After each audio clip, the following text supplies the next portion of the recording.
राधे राधे। आज करेंगे भैया हम सामाजिक विज्ञान के कुछ महत्वपूर्ण क्वेश्चन प्रश्न। ध्यान दियो। देखो, भारत छोड़ो आंदोलन के प्रमुख कारणों का उल्लेख कीजिए। ठीक है, अंग्रेजन तक कही जा रही है, जो अंग्रेजन ने भगाने की जो रणनीति अपनाई गई उसकी बात है रही है भारत छोड़ो आंदोलन के जरिए।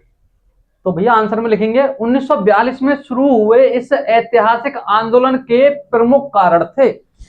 जब ये आंदोलन शुरू करो का हो तो जाके कुछ महत्वपूर्ण कारण है, उन्हें एक एक करके जानेंगे और बाकी बारे में हम तुम्हें समझाएंगे। देखो,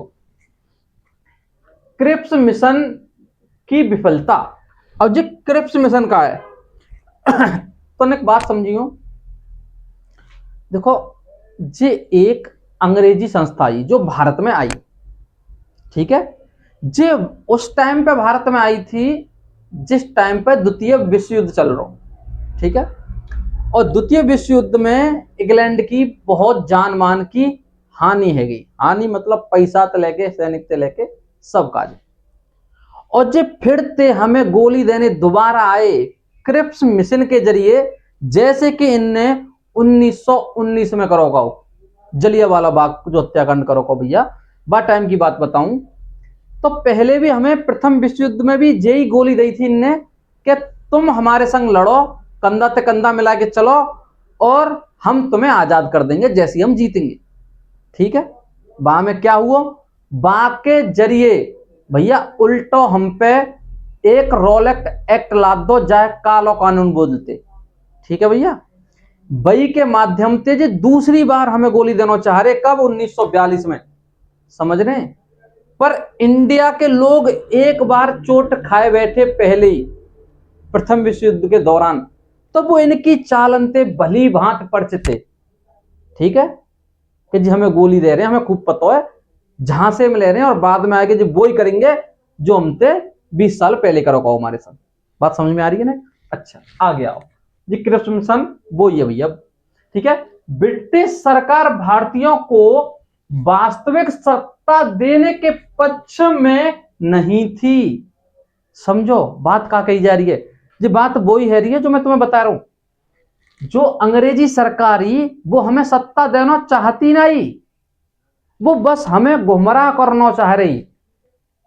और भारतीय लोग बहुत मासूम होते हैं, अगर कोई मगरमच्छ के आंसू बहा दे तो भैया बाके संग खड़े हो जाता है। ठीक है, अच्छा, जिससे असंतोष बढ़ा अंग्रेजन को मत जाइयो कि हमें ने कैसे करके मना ले और सत्ता हमारी चलते रहे, ये हमें सत्ता दे बिना है। अच्छा, दूसरी बात सुनो, मैंने भी बताई द्वितीय विश्व युद्ध का दबाव। भैया 1939 से लेके 1945 तक द्वितीय विश्व युद्ध चलो। ठीक है, अब क्या है रो कि हिटलर भाई साहब जो हैं वो अपने चरम पे, वो काउते मानिए रे काऊ की बात है, कोई भी धींगरा आ रहा है वो आगे ते बजा रहे हैं साहब, वो ना सुनने काऊ की भी। उनने इतनी बुरी हालत कर दी यूरोपीय देश इनकी कि भाई पूछो मत। फ्रांस, रूस, इंग्लैंड की तो इतनी बुरी हार रह गई कि न्यू कही जावती काऊ जमाने में कि इंग्लैंड को सूरज कभी अस्त न होतो।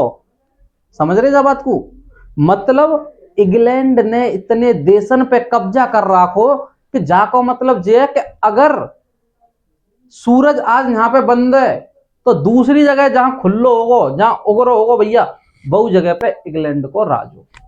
जय मार बोलते कि इंग्लैंड को सूरज कभी भी अस्त ना हो। तो बात समझ में आ रही है देखो, तो द्वितीय विश्व युद्ध में जर्मनी ने इतनी बुरी हालत कर दी इनके, हिटलर ने इतनी मार दी इनमें कि भाई साहब तर बितर कर दे, पैसा से लेके आदमी से लेके सब खत्म कर डाले। फिर इनने सोची कि भैया एक बार फिर गोली दे दो भारत जैसे पहले दी गई कि सैनिकों मिल जाएंगे जाते हमें, और पैसा पैसा तो जाते ढोड़वे के ले ही जा रहे अंग्रेज। भाई अंग्रेज क्या करते, अपना कपड़ा बेच रहे हैं, सब काम अपना लाके थोप दो हमारे पास, जाते पैसा उगा के ले जा रहे हैं, हम पे नील की खेती करवा रहे हैं, बातें दाम। देखो नील की खेती बहुत जटिल प्रक्रिया, अगर नील की खेती कर दे का खेत में तो भैया 5-7 साल का है तो खेत बन जाएगा। मतलब सोचो बाकी बात कुछ है ही ना सकते, इतनी बुरी हालत थी। अब आगे आता भैया देखो, युद्ध के कारण भारत में अनाज और जरूरी वस्तुओं की भारी कमी हो गई। मैंने कहा कि देखो, जब युद्ध चल लो इंग्लैंड थे, तो इंग्लैंड में क्या हुआ, कमी है खाने और पीने की, सही है, और कीमतें बढ़ गई। अब भैया जब खाने पीने की कमी होगी तो सीधी बात है, तो पैसा तो ऑटोमेटिक बढ़ेंगे ही बढ़ेंगे, है कि ना। अगर कोई चीज ना मिल रही मार्केट में, अगर तो तुम बाय लेंगे तो भैया वो महंगे दामन में मिलेगी तुम्हें, ठीक है ना, ठीक। अच्छा, और चौथा पॉइंट का है, बहुआ समझो, वो करो या मरो। अब कहानी आता है इंडिया की जी, तो भैया दो कारण है मतलब भारत छोड़ो आंदोलन में जी, मेन कारण है जहां पे इंग्लैंड जो है सबसे ज्यादा कमजोर हो, ठीक है ना, क्योंकि द्वितीय विश्व युद्ध चल लो जी, वहां पे कमजोर पड़ रहे, ठीक है। फिर करो या मरो, गांधी जी क्या कहते हैं समझो।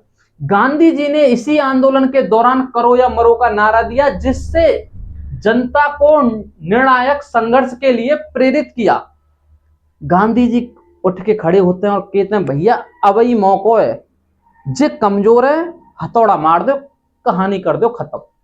बात को समझ रहे। इंग्लैंड तो पलंग कमजोर थे ही, क्योंकि द्वितीय विश्व युद्ध में फंसे पड़े वो। गांधी जी खड़े होते हैं, कर दो हमला, करो या मरो, या तो कछु कर दो या मर जाओ फिर, ठीक है ना, ठीक है। अच्छा, दूसरी बात कि जापानी आक्रमण का खतरा है ना, इतकू सुभाष चंद्र बोस जो है वो जापान में जाके मिल गए भैया, जापानी सेना थे, इतने हिटलर थे जाके मिल गए, उनने बताया कि ऐसे ऐसे बात है, तुम हमें टुकड़ी दो, सेना दो, हमारा सहयोग करो, हम इंडिया से भी अंग्रेज ने मार के भगा देंगे। समझ रहे ना, समझ रहे। तो ये अंडमान निकोबार तक सेना आएगी भैया, ठीक है ना, ठीक है। तो फिर दोबारा देखो, जापानी आक्रमण का खतरा, गांधी जी का मानना था कि अंग्रेजों की उपस्थिति के कारण जापान भारत पर आक्रमण कर सकता है। मैंने क्या कही अभी, कही कि नहीं, कि अंग्रेजन को शासन कौन पे, भारत में, समझ रहे हैं, तो वो भारत पे आक्रमण कर सकता है, गांधी जी ने कही। तो जा समझिए अंग्रेज कमजोर हैं, अब मार के भगा दो, फायदा मेरे को जल्दी काम है जाओ, ठीक है साहब। तो समझ में आया भारत छोड़ो आंदोलन के प्रमुख कारणों का उल्लेख, ठीक है साहब, स्क्रीनशॉट ले लियो। नमस्कार।